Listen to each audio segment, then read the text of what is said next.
কিছু হইলে আজকে মুক্তিযোদ্ধাদের নিয়ে কিছু বলা যাবে না। কেন মুক্তিযোদ্ধাদের নিয়ে কিছু বলা যাবে না? মুক্তিযোদ্ধা চারের পাল নাকি? এরা গরুর পিছন দিয়ে পয়দা হয়েছে মানুষ না, তারা ভুল করে না, দোষ করে নাই। আর বাংলাদেশের মুক্তিযোদ্ধা দেখলে থাপড়াইতে মন চায়, শালা সব ভুয়া মুক্তিযোদ্ধা, সব শালার ভুয়া মুক্তিযোদ্ধা। এ দেখছেন না যে ফজা পাগলা ভুয়া মুক্তিযোদ্ধা, পিনাকি তার ভিডিও দেখেন 2-3 দিন আগে।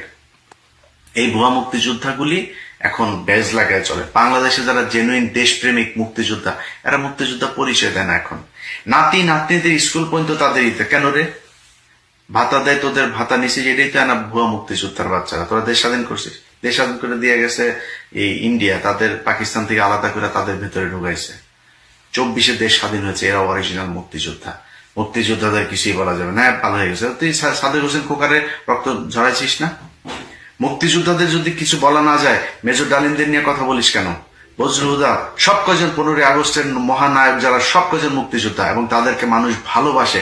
এটা আমার চ্যানেলে যখন মেজর ডালিম লাইভে এসেছে, বাংলাদেশের মানুষ প্রমাণ করে দিয়েছে, ইয়েস, আমরা তাদেরকে ভালোবাসি।